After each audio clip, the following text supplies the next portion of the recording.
নাসির তুমি তুমি কাজটা ভালো করলে না ভাই। আমি কসম খেয়ে বলছি ভাইজান, অন্যায় আমি কিছু করিনি। চুপ কর, চুপ কর। আমাকে আমাকে আমাকে শক্ত করে ধর। আমার শ্বাস বন্ধ হয়ে যাচ্ছে। এমন কথা বলবেন না আব্বা। আপনি যদি চলে যান আব্বা, আমি কাকে আব্বা বলে ডাকবো? আমাকে নিয়ে চল, আমি নামাজ পড়ে শেষ নিঃশ্বাস ত্যাগ করবো।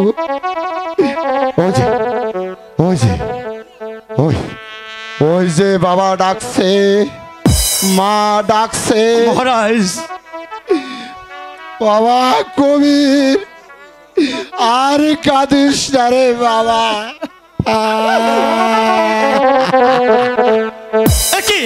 একই মহারাজ, না না,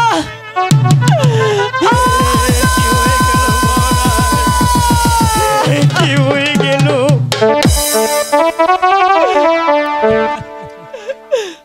আব্বা, আব্বা গো, একটিবার আপনি আঁখি মেলে থাকেন আব্বা। আপনি আমাকে ছেড়ে চলে যেতে পারেন না আব্বা। আপনি তো বলেছিলেন, ওরে কবি, তোকে নিয়ে আমার কত স্বপ্ন, তোকে নিয়ে আমার কত আশা। আব্বা, সেই স্বপ্নের পথ আপনি আমাকে না দেখিয়ে চলে যেতে পারেন না। আমি যে একা হয়ে গেলাম, আমি যে একা। উঠে উঠে ওই হে পিতা আখি জানো,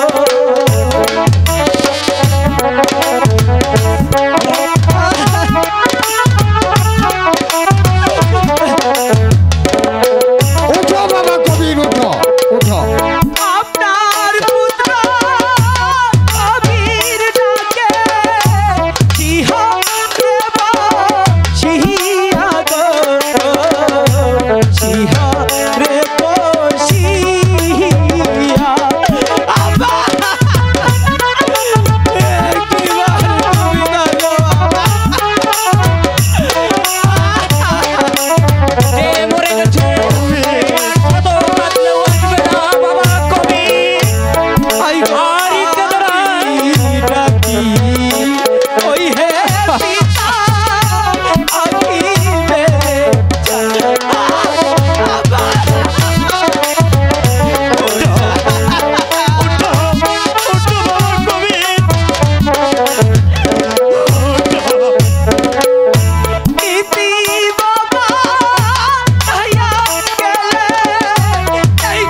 গো উঠো বাবা কবির, কারো বাবা চিরস্থায়ী বেঁচে থাকে না।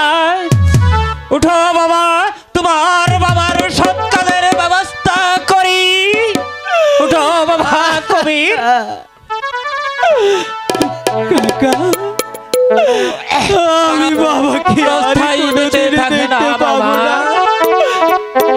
এই বিদায় বেলায়, এই বিদায় বেলায় আমি শুধু একটি কথাই বলে যেতে চাই, বাবা তুমি যেখানেই থাকো বাবা, বাবা সব সময় তুমি কবিরের পাশে থেকো। তোমার কবির যে বাবা আর কোনদিন তোমার এই চাঁদ মুখখানি দেখতে পাবে না বাবা। হ্যালো বাবা ফটো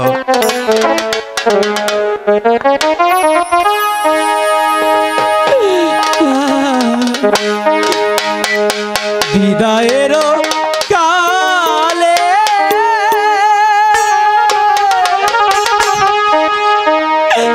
রেখে যাই পিতা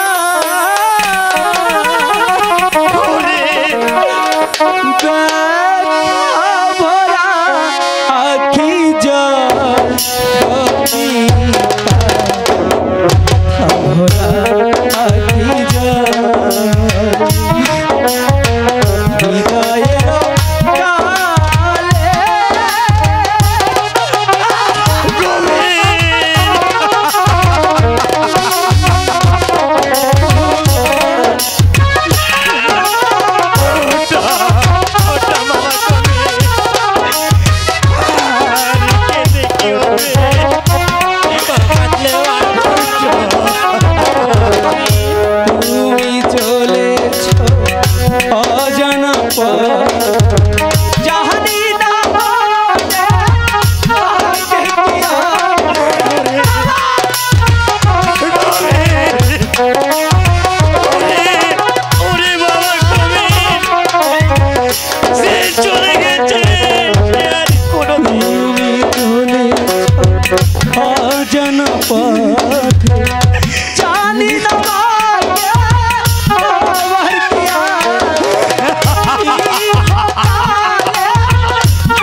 থেকে সে আর শত কাঁদলেও ফিরে আসবে না।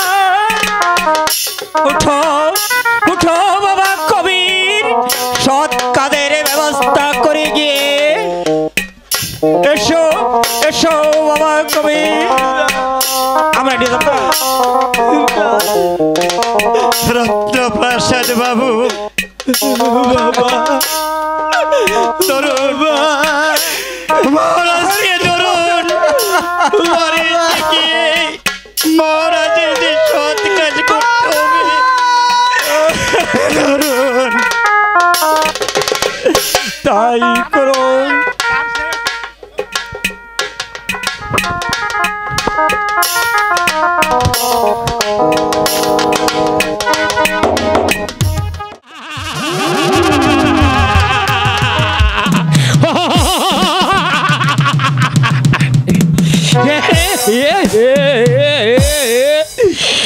আমার কাজ শেষে এবার পাবো আমি ধর্মপুরের অর্ধরাজত্ব।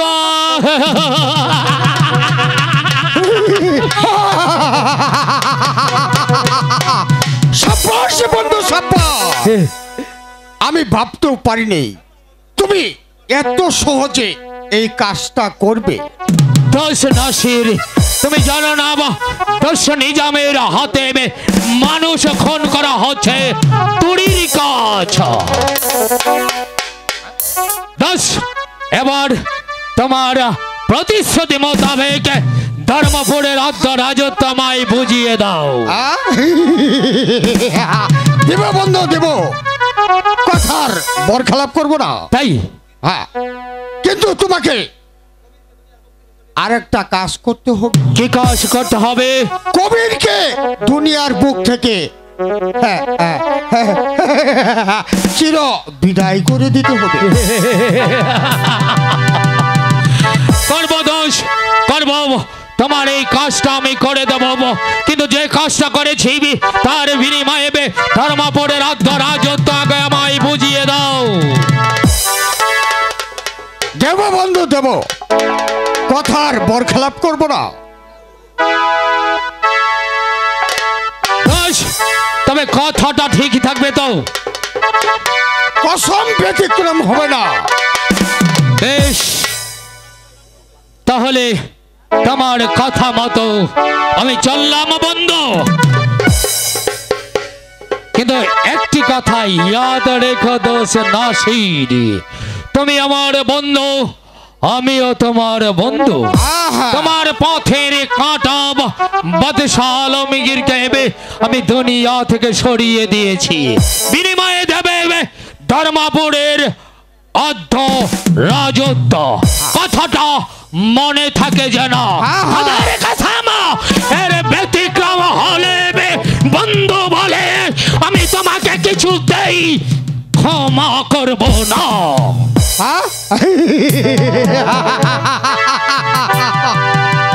মূর্খ মূর্খ নিজাম, মানুষ খুন করলে কি রাজত্ব পাওয়া যায়? পাওয়া যায় শুধু খুনের উপাধি। তোমাকে দিয়ে বাইকে খুন করেছি সত্য, সেটা শুধু আমার জন্য, তোমাকে দেবার জন্য নয়, তোমাকে দেবার জন্য নয়। হায় খোদা পাক পরওয়ারদিগার, আজ থেকে 12টি বছর হয়ে গেল, এখন পর্যন্ত যে আমার ফরিদ ফিরে এলো না, তবে কি তার সাধনা সফল হয়নি? হে খোদা, আমি মিনতি করি তোমার দরবারে, তুমি আমার ফরিদের মনের বাসনা পূর্ণ করে দাও খোদা, পূর্ণ করে দাও। মা, মা গো, মা, মা, মা গো, মা, মা গো, 12টা বছর কাটাইলাম আমি বনে জঙ্গলে। আমি মা সাধনাই করেছি, আমি সিদ্ধি লাভ করহে দুয়া, ওহে মা জননী, আল্লাহর দরবারে তোমার তোমার এই সন্তানের তরে। বলো বলো পুত্র, হয়েছে কি তোমার সাধনা সফল? হ্যাঁ হ্যাঁ মা জননী, মোর দীর্ঘ 12টি বৎসর কঠোরভাবে বন জঙ্গলে বসে আমি ক্ষুধা তালার ইবাদত বন্দেগী করেছি মা। শুনে আমি খুশি হলাম মা। তবে বলো বাবা, হ্যাঁ কিভাবে করেছো তুমি ওই খোদার ইবাদত?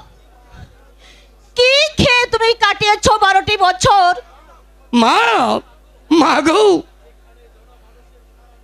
যেখানে জনমানুষের কোনো সাড়া নেই, শব্দ নেই, সেখানে এক মনে এক ধ্যানে বসে আমি কোরআন তেলাওয়াত করছি মা, নামাজে পড়ছি, নবীজির দুরূদ পাঠ করেছি মা। হ্যাঁ মা, ক্ষুধা যখন লেগেছে মা, তখন খেয়েছি মা আমি বৃক্ষের ফল। তৃষ্ণা যখন আমার বুক ফেটে যাচ্ছে, তখন খেয়েছি আমি গাছের রস। এইভাবেই তো মা, মাগো, আমি যে কাটিয়ে দিয়েছি মা 12টি বৎসর। ওরে পুত্র, বলো মা। বিফল হয়েছে তোমার সাধনা।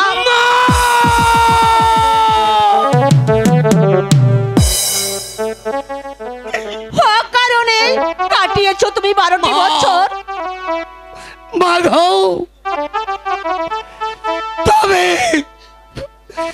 তবে কি মা আমার সাধনা মা, তবে কি সাধনা সফল হয়নি মা? কেন মা? বলো বলো মা, কিভাবে আমার করতে হবে মা তোমার আমার এই সিদ্ধি দাও। তবে তুমিও শোনো পুত্র, বলো মা। পরীক্ষায় তোমায়। হ্যাঁ মা।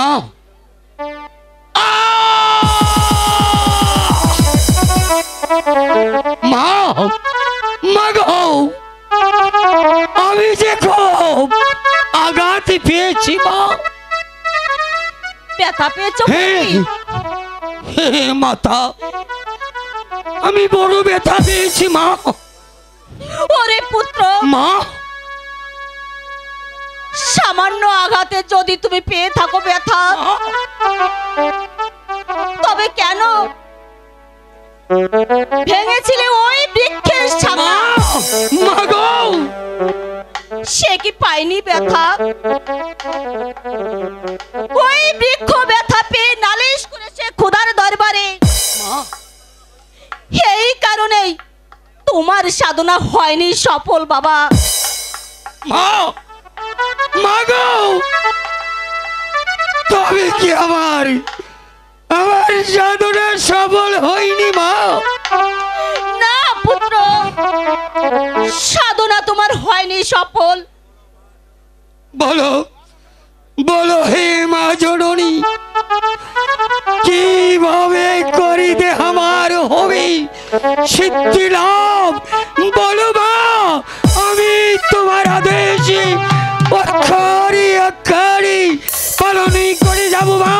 আমি আবারই যাব এই বন জঙ্গলে, সেখানে গিয়ে যাব খোদার কাছে প্রার্থনা করো মা, আমি তোমার শেখ ভরি যেন করতে পারি মা। সিদ্ধি লাভ মা, সিদ্ধি লাভ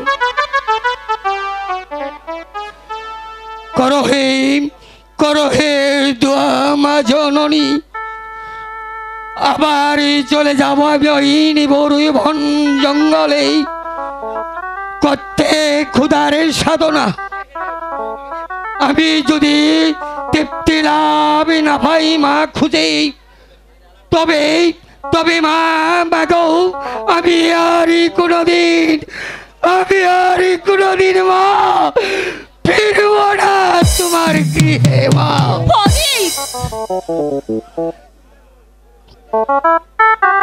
মা মা গো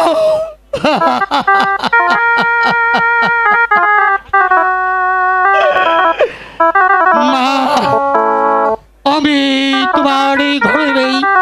10 মাস 10 দিন গর্ভ ধারণ করেছি। তুমি আমাকে প্রাণ বলে দোয়া করো মা, তোমার এই শেখে ভরিতে যেন মা মা মা গো সে যেন আবার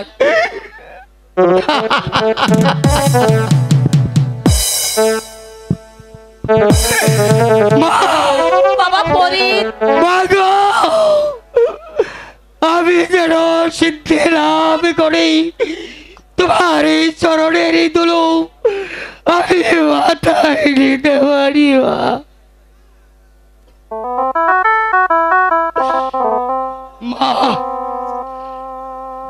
মা হে খোদা পাক পরওয়ারদিগার, তুমি আমার ফরিদের মনের বাসনা পূর্ণ করে দাও খোদা, পূর্ণ করে দাও। সেদিন যাকে দেখেছিলাম মন শুধু তারই কাছে যেতে চায়। হে খোদা, আমি যার আশায় চেয়ে আছি তাকে কি আমি আর পাবো না? তাকে ছাড়া যে আমার কিছুই ভালো লাগছে না। সে যে আমার ভালোবাসার মুখ দেখা নিয়ে আয় না।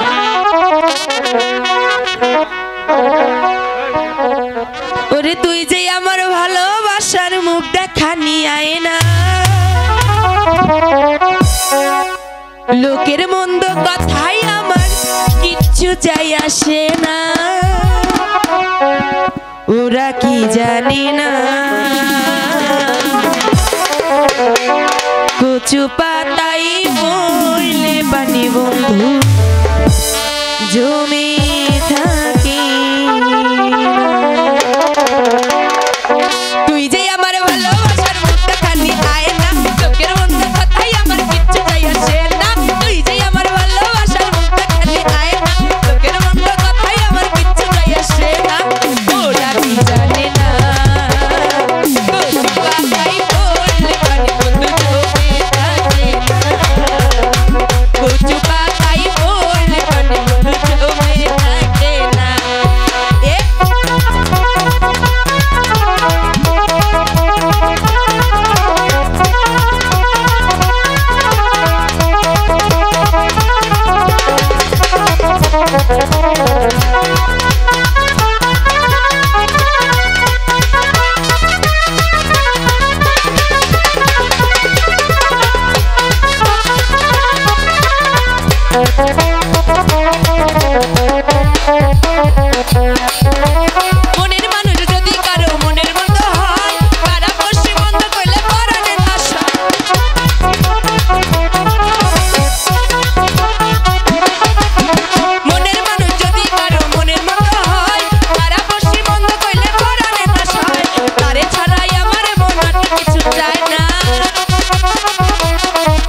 বড় সুন্দর গানের সুর তুলেছ দুলনি, থামলে কেন? গাও।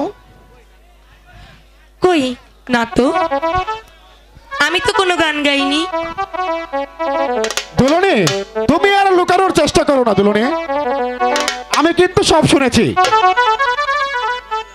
আচ্ছা দুলনি, তুমি যে গান গাইলে, আচ্ছা তুমি কি এই গানের অর্থ বলতে পারবে? এর গানের অর্থ আমি জানি না জাফর ভাই। যে গান গাইতে পারে সে কিন্তু সেই গানের অর্থ বলতে পারে। সত্যি জাফর ভাই, আমি অর্থ জানি না। এটা তোমার মনের কথা নয় দুলনি, তুমি আমার কাছে খুব সব গোপন করতেছো। অর্থ বলতে পারলেও তোমার কাছে বলবো না। আচ্ছা ঠিক আছে, তাহলে আমি চলে যাচ্ছি। শোনো, বলবো। যদি তোমার গানের অর্থ বলতে লজ্জা করে তাহলে সেখানে আর থাকা চলে না। জাফর ভাই, তুমি রাগ করে চলে যেও না, আমি তোমার কাছে সব বলবো। ঠিক আছে, এবার বলো। আমার শৈশব জীবনে আমি কাকে ভালোবেসেছি, আজও যে তাকে আপন করে নিতে পারিনি, তাই তো এই গান গাইছিলাম।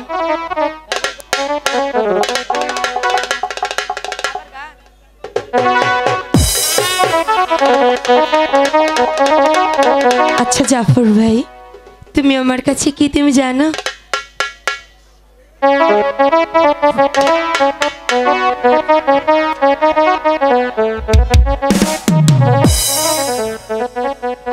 তুমি হাজার ফুলের মাঝে একটি গোলাপ, তুমি হাজার তারার মাঝে একটি যে চাঁদ। তাই নাকি? তুমি যে আমারে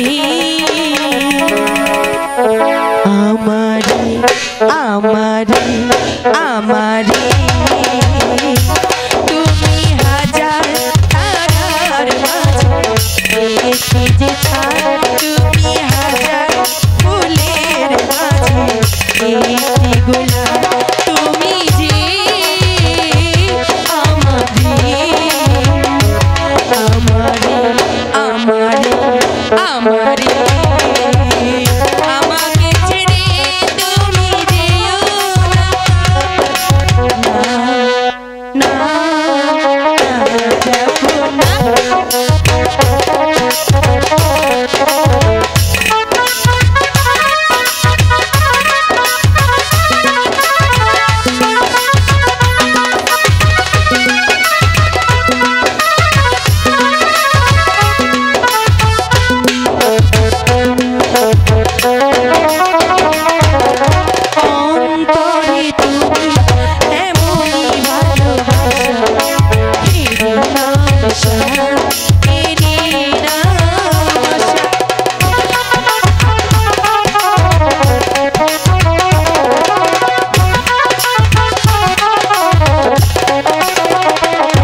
দুলনে, তুমি কিন্তু ভুল করছো দুলনে। ভুল নয় জাফর ভাই, তুমি যে আমার সেই ভালোবাসা। তুমি ভুল করছো দুলনে। আমাকে ভালোবাসলে তোমার ওই অমূল্য জীবনটা নষ্ট হবে দুলনে। আমাকে তুমি ভুলে যাও দুলনে, আমাকে তুমি ভুলে যাও। জাফর ভাই, আমিও ধরুনি, তুমি কি ভাবছো? ভাবছি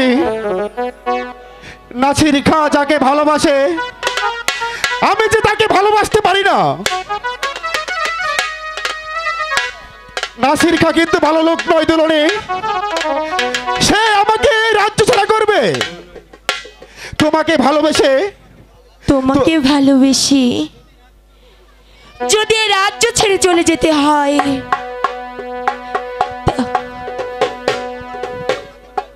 তাতে ক্ষতি কি বন্ধু? তুমি আর আমি এই রাজ্য ছেড়ে অন্য দূরে চলে যাব। দেখো পাগলে বলে কি বাগে নেই ভাবছো কি? এই পুত কোথায় গেছে? খোঁজ নেই, খবর নেই। বলি বউ মারিয়া হইছে, এই মানে ডিম ফুটা বাচ্চা হইছে। আমার বাবা সোনামণি দেখে যা।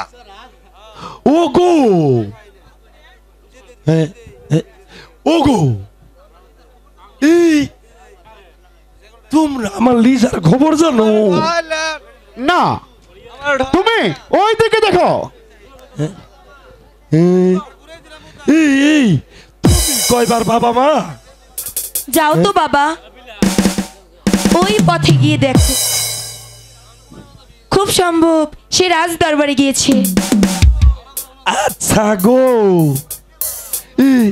তোমরা পীড়িতের খেলা খেলাও? এই পীড়িতের খেলা এই বড়ই মজা। এই এই আইটা পাইটা ধরো বাবা। এই তুমিও মা, ও লেজটা শক্ত কইরা দইর। ওই লিজা, এই তুই বাড়িতে আয়, এই বাড়ি আয় শালার পু, বাড়ি আয়। ওই লিজা, এই বাড়ি আয় শালার পু, বাড়ি আয়। বলো জাফর ভাই, তুমি আমাকে গ্রহণ করবে কিনা? আমি আরেকবার জিজ্ঞেস করব, তুমি আমাকে গ্রহণ করবে কিনা? আর তা না হলে আমি আমার জীবন শেষ করে দেব। কি করছো তুমি দুলনে? আত্মহত্যা করব, ছেড়ে দাও। কথা দিলাম তুমি বিশ্বাস করো দুলনে। চলো বন্ধু, এখন ফুলসজ্জার ব্যবস্থা করি গিয়ে। আচ্ছা তাই চলো দুলনে। জীবনের চেয়ে কিছু নাই দামি, এই জীবনে তোমায় দিলাম আমি, আমাকে ছেড়ে তুমি যেও না, যাব না। ধর্মরাজ্যের মসনদে উপবেশন করেছি। নিজাম খাঁকে বলেছিলাম বাদশা আলমগীরকে হত্যা করতে পারলে অর্ধ রাজ্য তার নামে লিখে দেব, কিন্তু নিজাম অর্ধ রাজ্যের লোভে বাদশা আলমগীরকে হত্যা করেছে। এখন তাকে অর্ধ রাজ্য দিতে হয়, ঘোর সমস্যা। আমি কি ভাবছি? হ্যালো, বাদশা আলমগীরের পুত্র আপনার দরবারে আসছে জাহাপনা। কবির আমার নিকট আসছে কেন? সে আমার শত্রু। শুনতে পারলাম ও তার মা নাকি অসুস্থ, ও তাই এসেছে আপনার দরবারে কিছু সাহায্যের জন্য। সাহায্য?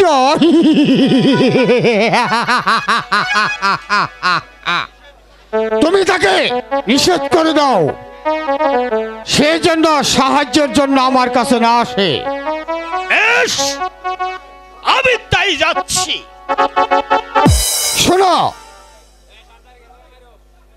শোনো হাবিব, আমি জানতে পারলাম দোলনী নাকি বেগম সালেহার কাছে থাকে।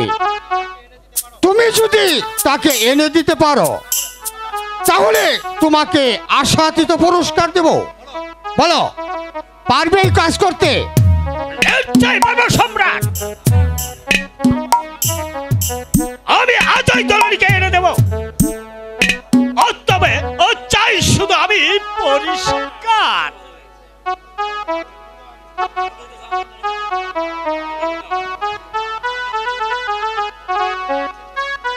দলনী দলনী আজও আমাকে ধরা দিচ্ছে না। যদি আমি দলনীকে না পাই তবে বৃথায় আমার জন্ম। দলনীকে পেতে হলে যদি বেগম সালেহা তোমাকেও খুন করতে হয় আমি করব, তবু দলনীকে আমার চাই। এই যে দোষ নাসির, তুমি এখানে, আর আমি তোমাকে সারা রাজ্যময় খুঁজে খুঁজে হয়রান। কেন, কি হচ্ছে বন্ধু? এ কি বন্ধু, তুমি ভুলে গেছ তুমি আমাকে ওয়াদা দিয়েছিলে এই ধর্মপুরের অর্ধ রাজত্ব আমার নামে কাগজে কলমে লিখে দেবে। ও সেই কথা, এর জন্য এত ব্যস্ত হচ্ছে কেন বন্ধু? অর্ধ রাজ্য তুমি পাবে, কিন্তু তার আগে আরেকটা কাজ করতে হবে। কি কাজ করতে হবে? বিশেষ কিছু নয়, কবির বেঁচে থাকলে ভবিষ্যতে আমাদের বিপদ হতে পারে। নাসির, বিশেষ কিছু নয় বন্ধু, তবে বলছিলাম কি, বলো। কবির বেঁচে থাকলে ভবিষ্যতে আমাদের বিপদ হতে পারে, তাই কবিরকে দুনিয়ার বুক থেকে সরিয়ে দিতে হবে। তখন আমাদের কোনো ভয়ের কোনো কারণ থাকবে না। ঠিক আছে দোষ নাসির, তোমার এই কাজটা আমি করব, কিন্তু এখন অর্ধ রাজত্ব আমার নামে লিখে দাও। দেব, শুধু রাজ্য দেব মুখের কথা নয়, রাজ্য দেব আমি কাগজে কলমে। এত সহজে রাজ্য দিলে আমাদের সব চক্রান্ত ফাঁস হয়ে যাবে। বাদশাহ আলমগীরের হত্যার দায়ী হব, তখন রাজ্যের প্রজারা বিদ্রোহ ঘোষণা করবে। তাহলে লোকের ভয়ে তুমি আমাকে অর্ধ রাজত্ব দেবে না? দেব বন্ধু, দেব। আগে তুমি কবিরকে হত্যা করো, তারপর তোমাকে অর্ধ রাজ্য দেব। বেশ, আমি চলে যাচ্ছি দোষ। দোষ, তোমার কথা মতো যদি আমি ভাগে পাই তাহলে তোমার চিরশত্রু কবিরকে আমি শেষ করে দেব। কিন্তু একটি কথা ইয়াদ রাখো, শত কিছুর বিনিময়ে এই দস্যু নিজাম চাই এই ধর্মপুরের অর্ধ রাজত্ব। দস্যু নিজাম মানুষ খুন করে অনেক টাকা রোজগার করেছে, আজ দস্যু নিজামের নতুন লোভ লালসা হচ্ছে এই ধর্মপুরের রাজত্ব, ধর্মপুরের অর্ধ রাজত্ব যদি বন্ধ হিসেবে আমার হাতে তুলে দাও তবে ভালো, আর যদি এই ধর্মপুরের রাজ্যটা তাহলে মনে রেখাব এই ধর্মপুর রাজ্য আমি আগুন ধরিয়ে দেব। আগুন, ভয়ঙ্কর আগুন।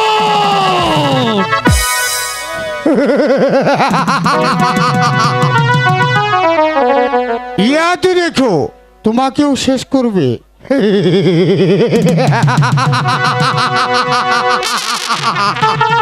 মূর্খ নিজাম, এ তোমার বৃথা আশা।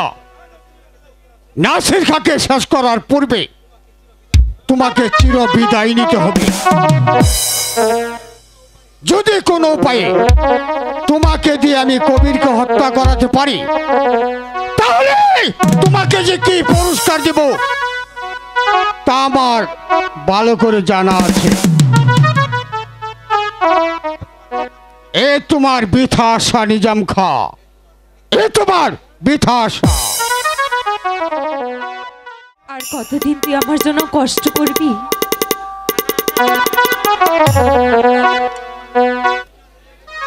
কবি, তুই নাসিরের কাছে যা, গিয়ে কিছু আমার জন্য সাহায্য নিয়ে আয়।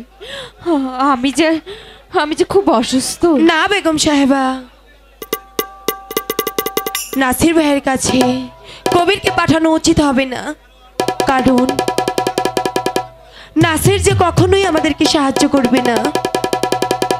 কেন সাহায্য করবে না? এ রাজ্য তো কবিরের বাবার। এতে নাসিরের কি অধিকার? অধিকার থাকলেও সাহায্য যে আমরা পাবো না। তবু একবার নাসিরের কাছে যাওয়া উচিত।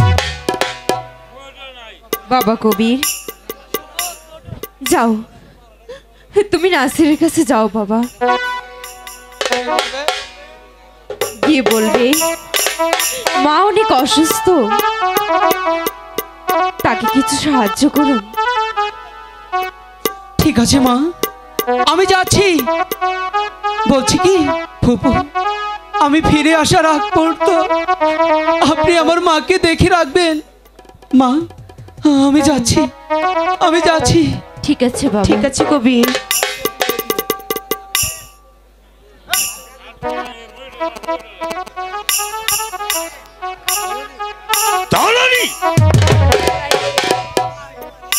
আমি তোমার নিকটে এসেছি। কেন?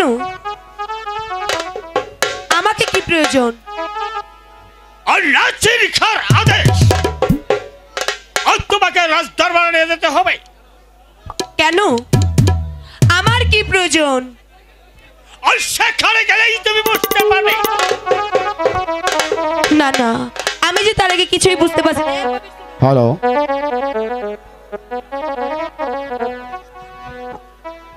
সেখানে না গিয়েই আমি বুঝতে পারছি। তুমি এখন যাও। আর তাহলে বুঝেছি তুমি যাবে না। না না, আমি যাব না। ও যাবে না। শোনো দলনি, আর যদি তুমি স্বেচ্ছাই না দাও, আর তাহলে আমি বাধ্য হব তোমাকে বন্দি করে নিয়ে যেতে। তা পারবে। গায়ের শক্তি থাকলে সবকিছু নয়, তাই বলে মানুষের মন জয় করা যায় না। আর তুমি আমাকে খেপে তুলো না দলনি। আর মনে রেখো, আর তুমি বাদশাহ নাসির খাঁর মুখের সামগ্রী। আর সে কথা তুমি ভুলে যেও না। এসো, এসো আমার সাথেই।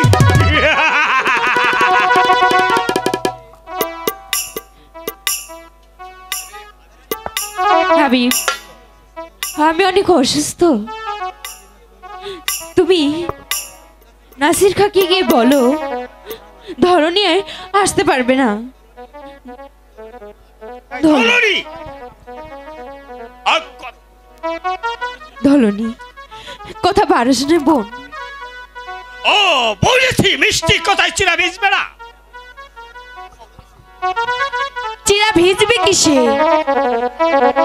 ও তোমাকে ও নাসির খাঁর কাছে নিয়ে যেতে।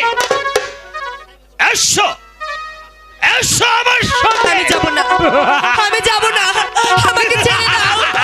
আমি যাব না। সাবধান হবে। দোলনির অঙ্গ স্পর্শ করলে আমি তোকে খুন করে ফেলবো। কে জাফর আলী? হাসছিস কেন? পছন্দ হয় না? হাবিব, লাল দেখলেই হাত দিও না। সেই লাল আগুন হতে পারে, হাত পরেও যেতে পারে। তুই যে উদ্দেশ্য নিয়ে হাত বাড়িয়েছিস, আমার উচিত ছিল সেই তোর হাত ভেঙে দেওয়ার। দেইনি, এই যে তোর ভাগ্য। তাহলে বুঝেছি তুমি দলনির উপরে মগ্ন। আমার যদি সেই কথা উচ্চারণ করিস, আমি তাহলে বাধ্য হব তোর সেই জীব টেনে ছিঁড়ে ফেলবো। আর নাছিরিকার আদেশ তুই অমান্য করতে চাস কোন সাহসে? নাসির খার আদেশ তোরা মানতে পারিস, কিন্তু আমি মানি না। বল গিয়ে তোর মালিক।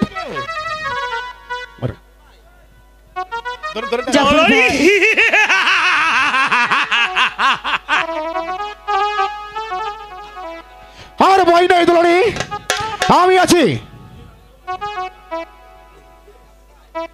জাফর ভাই, সাবধান হাবিব।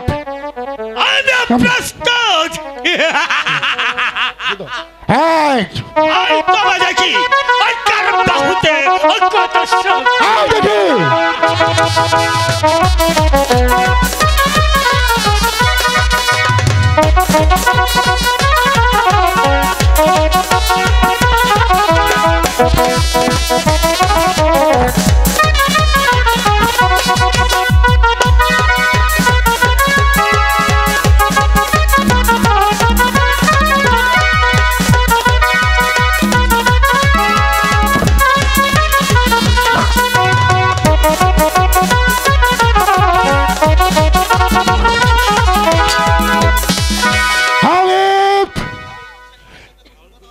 আমি ইচ্ছা করলে তাকে পশুর মধ্যে হত্যা করতে পারি, কিন্তু তা করবো না। নাসির খাঁ গিয়ে বলবে দলনের আশা যেন ত্যাগ করে। অপমান, নিদারুণ অপমান। এই অপমানের প্রতিশোধ আমি নেবই নিব।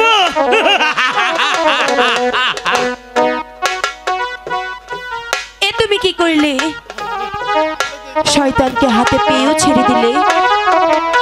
হত্যা যদি করতে হয়, সেই নাসির খাঁকে কি করবো? একে হত্যা করে আমি অপরাধী হতে চাই না। জাফর, শান্ত হও ভাই। আমার বুকটা কেমন জানি করছে। আমি যে দাঁড়িয়ে থাকতে পারছি না। আমাকে ধরো, আমাকে নিয়ে চলো। ঠিক আছে, চলেন তাই চলো। বেগম সাহেবা। আগুন আগুন আগুন জ্বলে গিয়েছে আমার বুকে দলনি। এই আগুন দলনি ছাড়া কেউ নিভাতে পারবে না।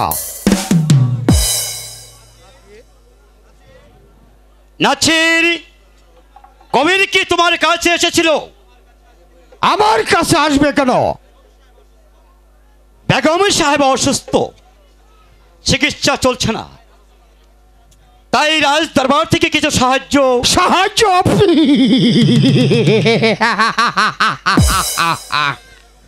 তোমাদের বেগমকে তোমরাই সাহায্য করো গিয়ে।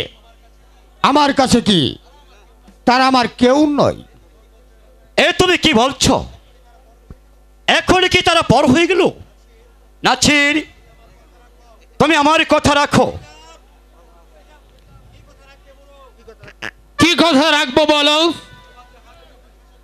তোমাদের হাতে যখন শাসন ছিল, তখন তোমরা কয়টা প্রজাকে শাসন করেছ? কয়টা বস্ত্রহীনকে বস্ত্র দান করেছ? তোমাদের অবস্থায় যখন দুর্ভিক্ষের কালো ছায়ায় বহু মানুষ এই ধর্মপুর রাজ্য থেকে মারা গিয়েছিল, তখন তোমরা প্রজাদেরকে কতটুকু উপকার করেছ? তোমার কাছে তো আমি কিছু বলিনি। কথা হচ্ছে আমার নাছিরের সাথে। এই রাজ্যের উচিত হচ্ছে আমি।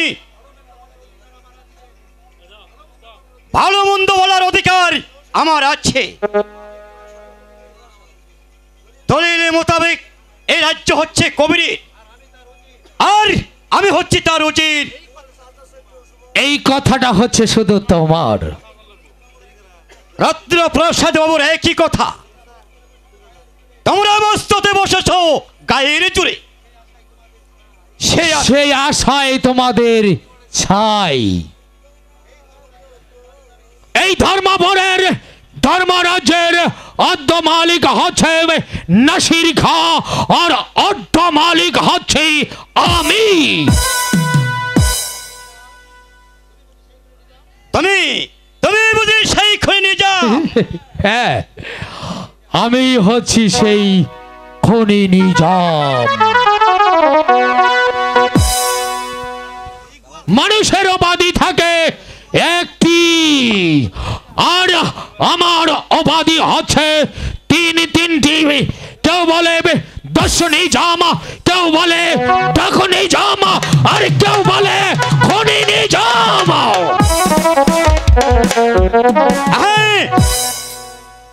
চিনেছি, যে কুকর্ম করে তোমরা মস্ত হতে বসেছ, সে আশা তোমাদের আশাই থেকে যাবে।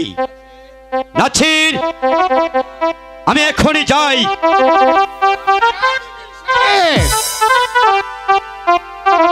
আপনার সাথে আমার একটু কথা আছে। বলুন, কি বলতে চান? বলতে চাই, আপনি যেমন বড় ভাই সুলতানের মাথায় শাহী তাজ পরিয়ে দিয়ে মস্তকে বসিয়ে দিয়েছিলেন, ঠিক আজ তেমনি করে আমার মাথায় শাহী মুকুট পরিয়ে দিয়ে মস্তকে বসিয়ে দেন। না, আমার আর প্রয়োজন হবে না। তুমি নিজেই রাজ মুকুট মাথায় করে বসে পড়ো। আমি পারি যদি তোমাকে ঘর ধরে এই রাজ্য প্রাসাদ থেকে নামিয়ে না, আমি আমি কোনোদিন তোমাকে বাদশা বলে স্বীকারই করব না। আমার বাচ্চা হচ্ছে ওই শাহজাদা কবির। স্বীকারই যদি না করো, খুন করবে, এই তো সে ভয় আমাকে তুমি দেখিও না। আমি মৃত্যুকে ভয় করি না। উজির বাহাদুর খান, আমি এখনো বলছি, আমার মাথায় রাজমুকুট পরিয়ে দিয়ে আমাকে বাদশা বলে স্বীকার করুন। আমার বাদশাকে তুমি ওরা নির্মম ভাবে হত্যা করেছ। আমি পারি যদি এর প্রতিশোধ দেব। উজির সাহেব, পরিণামের কথা ভাবুন। আমার পিছনে অনেক শক্তি রয়েছে। নিজাম খা, দোষ বৃদ্ধ উজির সাহেবকে বের করে দাও। যাচ্ছি। বাদশাকে হত্যা করে তোমরা যে অন্যায় করেছ, সেই অন্যায়ের প্রায়শ্চিত্ত করতে হলে তার পুত্র কবিরের পায়ে ধরে ক্ষমা চেয়ে নাও। আর যদি তা না করো, তাহলে তোমারই প্রাসাদে এই বৃদ্ধ বাহাদুর খা সিংহের মতো ছুটে এসে তোমাকে জীবন্ত সমাধি দেব।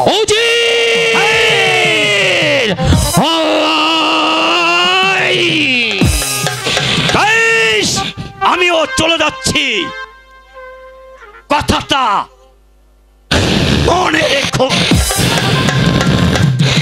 নিজাম খা, তুমি এখনো চুপ করে রইলে, পারলে না এই বৃদ্ধটাকে হত্যা করতে? পারতাম দোষ, পারতাম, শুধু তোমার হুকুম ছিল না বলে ওই বৃদ্ধ উজির যাব আমার হাত থেকে রেহাই পেয়ে গেল। তবে একটি কথা ইয়াদ রাখো, ওকে আমি কিছুতেই ক্ষমা করব না।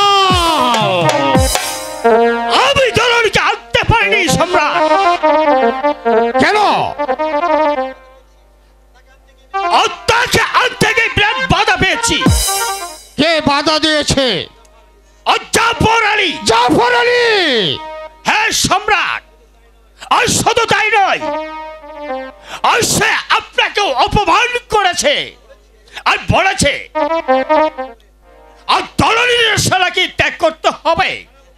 সেনাপতি, তুমি যদি জাফরকে বন্দি করে আনতে পারো তাহলে তোমাকে দিব 1,00,000 টাকা পুরস্কার। বলো পারবে? নিশ্চয়ই পারবো সম্রাট। আর তবে এই কবিরের বিরুদ্ধে কিছু আমার অভিযোগ আছে। আমার কি অভিযোগ? আমার কাছ থেকে আর তার মায়ের চিকিৎসার যাবত 5,000 টাকা দাঁড় নিয়েছে। কবির যে তোমার কাছ থেকে টাকা নিয়েছে তা তুমি এখানে কেন এসেছো? কবিরের মায়ের কাছে যাও, সেখান থেকে তোমার পাওনা টাকা উদ্ধার করে নিয়ে যাও। অনেকবার বলেছি শুধু টাকা চাই, টাকা না দিয়ে আমাকে অপমান করেছে। কবিরকে ধরে নিয়ে আসো, আমি এর কঠোর বিচার করব। বেশ, আমি তাই যাচ্ছি। দাঁড়াও, কবির যে তোমার কাছ থেকে টাকা নিয়েছে মেরে হাবিব খা, তার কোনো প্রমাণ তোমার কাছে আছে? হ্যাঁ, প্রমাণ আছে। কি সেই প্রমাণ? এই তার স্বাক্ষর, এই তার দলিল। কবিরের স্বাক্ষর করা দলিল তোমার হাতে আছে? যে আছে। যাও, তাকে ধরে নিয়ে আসো। হয়তো কবির আসছে সম্রাট। দোষ, আমি তাহলে আসি। তবে মেরা হাবিব খান কথাটা আমাকে বড্ড ভাবিয়ে তুলেছে। মেরে হাবিব খান কবির তোমার কাছ থেকে টাকা ধার নিয়েছে, তার প্রমাণ তোমার কাছে আছে। কবিরের স্বাক্ষর করা দলিল, দলিলটা যদর্শনী নিজাম নিজের চোখে দেখতে পারলো না, তাই চলে যাচ্ছি। তবে একটি কথা ইয়াদ রেখো, যদি মিথ্যে বলে কবিরের কাছ থেকে টাকা উদ্ধার করার চেষ্টা করো।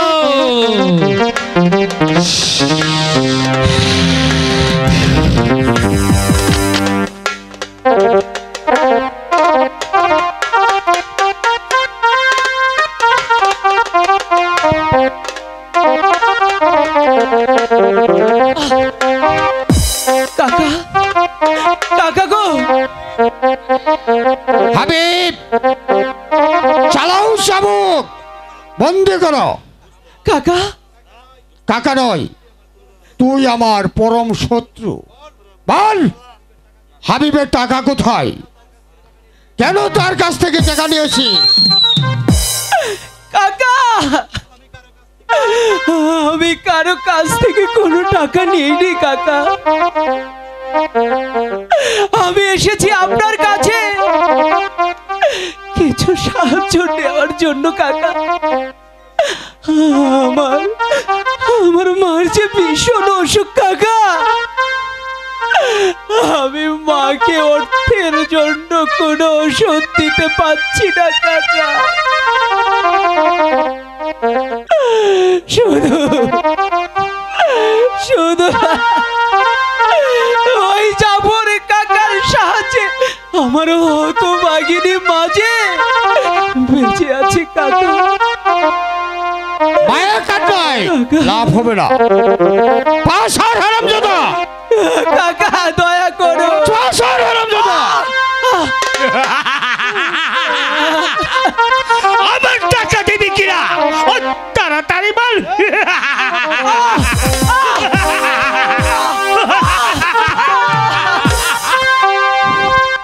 হ্যালো হ্যালো,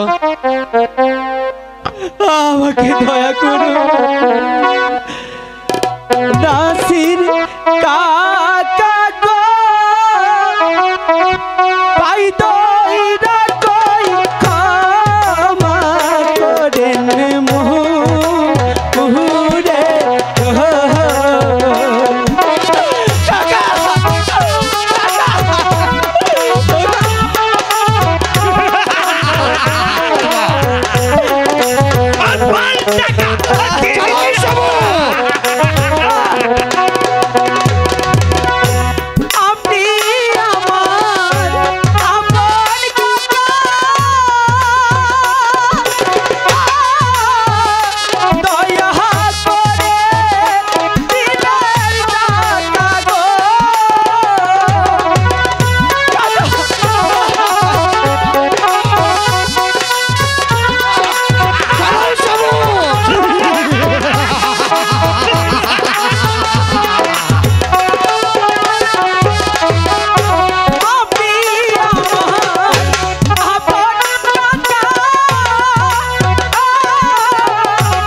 চালাও শামুক।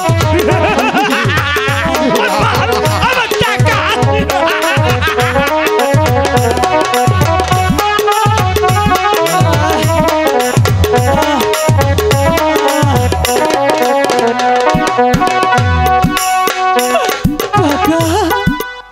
হ্যালো, যত পারেন আমাকে বেত্রাঘাত করে তবু আমাকে কিছু সাহায্য করে। আমার মাকে যে আমার বাঁচাতেই হবে কাকা। সাহায্য সেনাপতি হাবিব, চালাও চাবো। আর টাকা আর টাকা তো দেবি কিনা চালাও চাবো।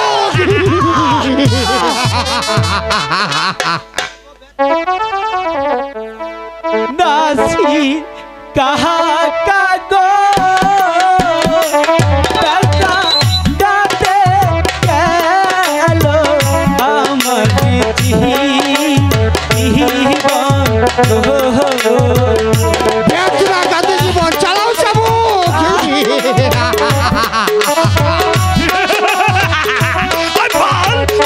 আমার টাকা দেবি কিনা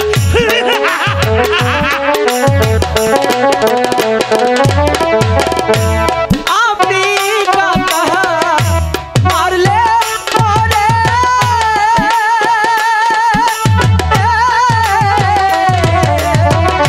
কে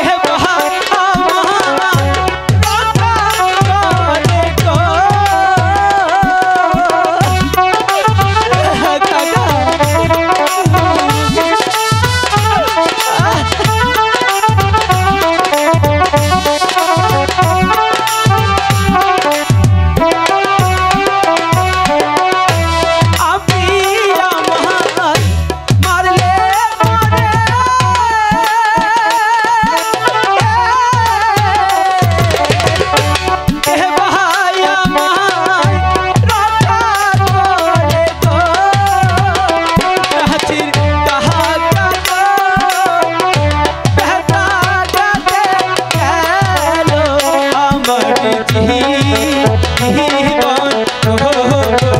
জাহান্নামে যাও, জাহান্নামে।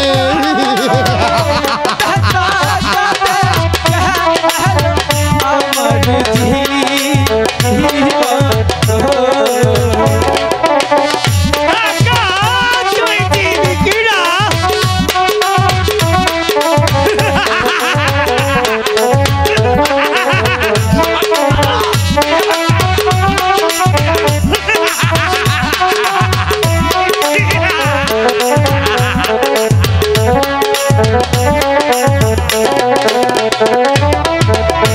পিতা মরে রাজ দিয়ে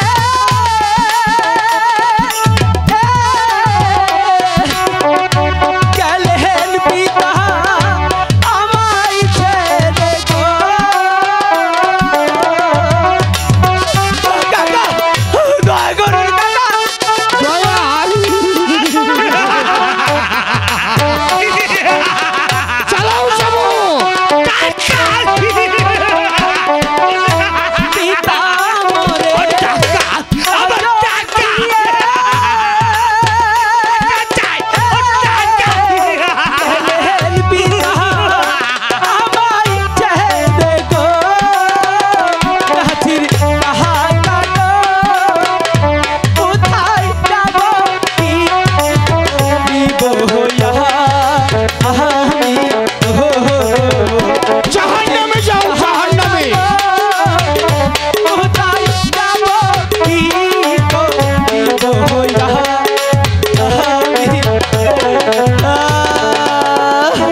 জাহান্নামে যাও। কাকা আমাকে আপনি এভাবে তাড়িয়ে দিবেন না কাকা। তোকে ছাড়তে পারি, দলনীকে আমার কাছে আনতে হবে। কাকা কাকা গো, আমায় আপনি ক্ষমা করুন কাকা। ফুফু আম্মা যে সব সময় আমার দক্ষিণী মায়ের সেবায় আছে কাকা, মাকে যে ছেড়ে সে আসতে পারবে না কাকা, ক্ষমা করুন কাকা। হ্যাঁ, তা দেখা যাবে। চোখ মন্দিলে দুনিয়ায় আধার,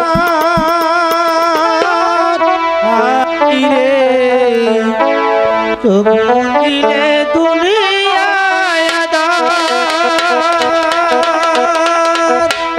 আইসা ভাবে যাইতে হবে, আইসা ভাবে যাইতে হবে, মন পাবে কোথায়? চোখ মন্দিলে দুনিয়ায় আধার, চোখ মন্দিলে দুনিয়ায় আধার।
সেনাপতি হাবিব, চলো আমরা এখন অন্তঃপুরে চলে যাই। আর তাই চলেন সম্রাট।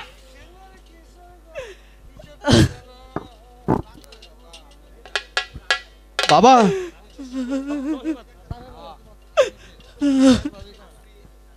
এটা কিসের কবি? কাকার গায়ের লাথির দাগ। মহাপুরুষ, মহাপুরুষ, তুমি তুমি আমাকে রক্ষা করো বাবা। তোমাকে তোমাকে আমার ওই বুকে একটু চেপে ধরো বাবা। আমার আমার বুকে যে বড় ব্যথা। নাচির, এত লিচ্ছুর তুমি? বাবা কবি, সে ওই হারানো সুরের গানগুলি আবার গাতো বাবা।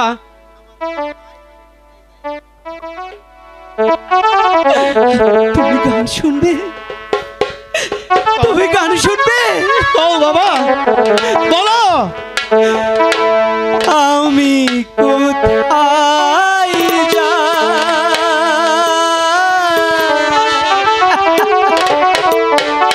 বাবা কবি, আমার কে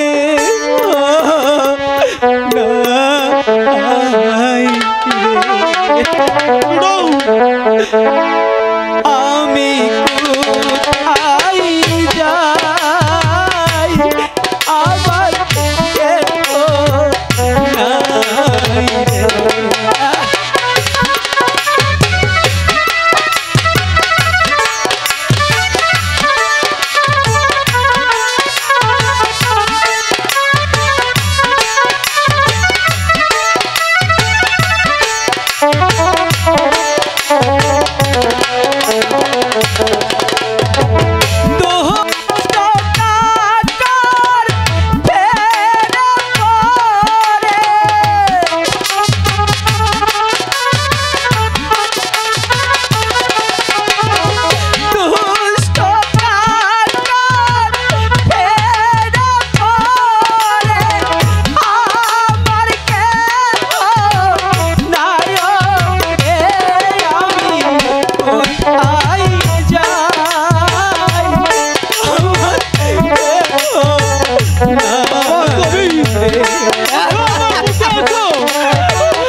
কবির এই গান শুনে আমাকে পাগল করিস নি বাবা।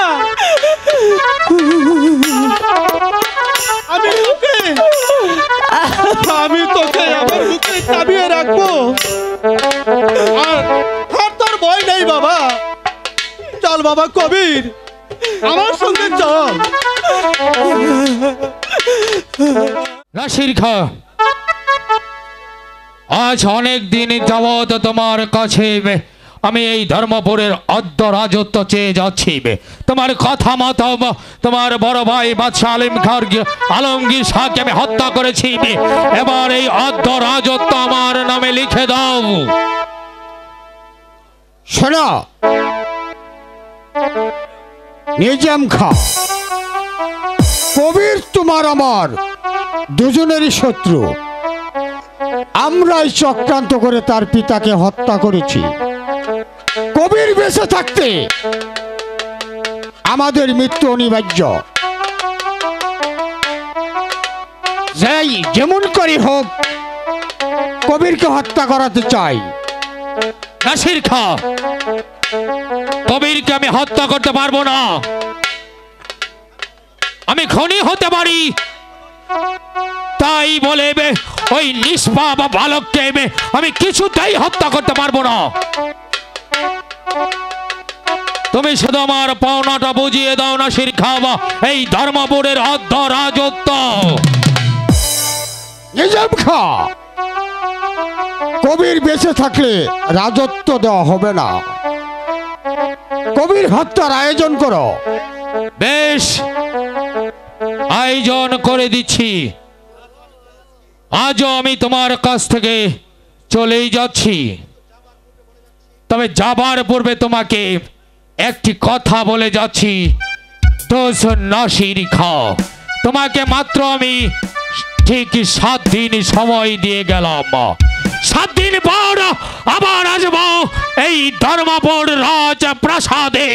আমার পাওনা ধর্মপুরের অর্ধ রাজত্ব তোমার কাছ থেকে আমি কড়াই গন্ডায় বুঝে নেব। আর যদি সেদিন তুমি এই ধর্মপুরের অর্ধ রাজত্ব আমার হাতে তুলে না দাও, তাহলে একটি কথা ইয়াদ রাখবে, এই দস্যু নিজাম তোমার দেহটাকে 7 টুকরায় বিভক্ত করে তোমার মাংসগুলো আমি ওই শিকাল কুকুরের মুখে তুলে দেব। তোমার মাংসগুলো ওই শিকাল কুকুর সানন্দে ভক্ষণ করবে। আর তখনই এই দস্যু নিজাম তৃপ্তির হাসি হাসবে।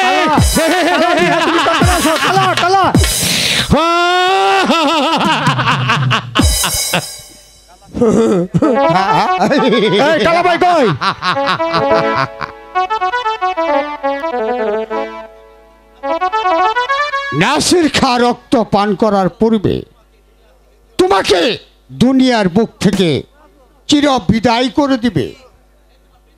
এ তোমার বৃথা আশা নিজাম খা, এ তোমার বৃথা আশা।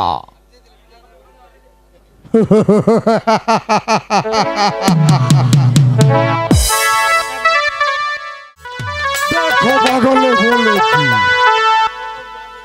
বাঘে নেই ভাবছো কি? ওই লিজা, এই শালার টাকা পাঠা, এই বউ মারিয়ে হইছে। খুব সুন্দর, মানে এ মাইয়া এই বড় হয়ে গেছে। এই পাড়ার ছেলেরা যে কত চুচু করে ঘুরে। এই এই শালার পু ফিরাই কে রে?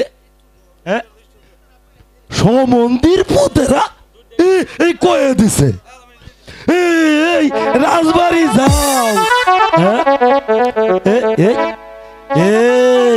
এটা তো রাজবাড়ির মতো লাগে না? ওই লিজা, লিজা, কি প্রয়োজনে আসিয়েছ তাই? কে বলো লিজা, কি তার পরিচয়? এই যে নিজাম আমার ছেলে, মানে আমার সাথে ইয়া কইরা ইসি রে বাড়ির থেকে না চলে আসছে। ইস বউ বেটিটা না খায়া শুকায়া গেছে। এই এই আমার না আমার এই নাতি আছে মা, এই বড় সুন্দর, এই যেমন তার মুখখানা তেমন তার মাথার চুল। এটা নহে রাজবাড়ি, গিন্ন কুটির। এটা তুমি ওই পথে গিয়ে দেখো, রাজবাড়ি হতা। তাহলে আমি যাই। এই দেখো পাগলে বলে কি, এই বাগিনী ভাবছো কি? ওলি যা এই শালার বেটা, এই বাড়িয়া বাড়িয়ায় আয় বাবা আয়, বাড়িয়ায়। হায় খোদা, 24টি বছর গত হয়ে গেল, ফরিদ গিয়েছে খোদার বন্দিগি। হে খোদা, তুমি আমার ফরিদের মনোবাসনা পূর্ণ করে দাও খোদা।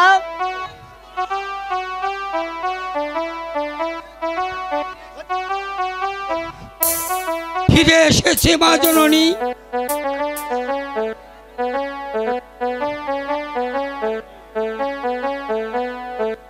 বলো ফরিদ, সাধনায় কতটুকু করেছো তুমি সিদ্ধি লাভ? হ্যাঁ হ্যাঁ জননী, সাধনা মোর আমার হয়েছে সফল। বলো ফরিদ, কিভাবে কাটিয়েছো 24টি বছর? শোনো শোনো হে মা জননী, মোর বানায় এক কাষ্ঠ রুটি রেখে দিয়েছিলাম সন্মুখে। যখনই আমার লাগিত ক্ষুধা, কহিতাম আমার মনকে আজ আমি খাবো না, কালে খাবো, এই বলেই তোমার আমি সামনে রেখে দিয়েছিলাম। আমি মা আমি করিনি কিচ্ছু আহার। ওরে মিথ্যাবাদী পুত্র, কেন তুই জন্ম নিয়েছিলি উদরে আমার?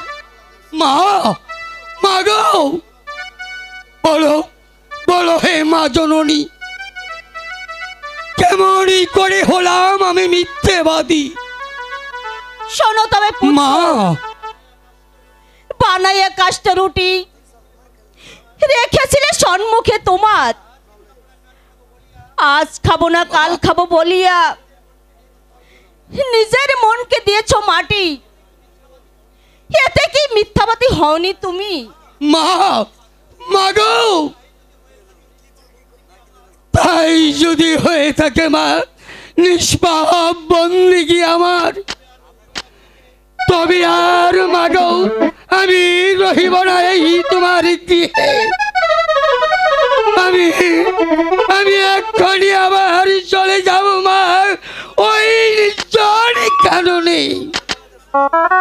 যতদিন মোর মা হবে না মোর আমার সাধনা, আমি আর কোনোদিন আসবো না মা তোমার গৃহে মা জননী। শোনো শোনো হে দেশবাসী, করো হে দোয়া মোর আমার লাগিয়া, আমি যেন সাধনাই জয় লাভ করি, সিদ্ধি লাভ করি, আমি আমার মায়ের আশীর্বাদ নিতে পারি, আশীর্বাদ নিতে পারি। হক মাওলা, হক রব্বানা।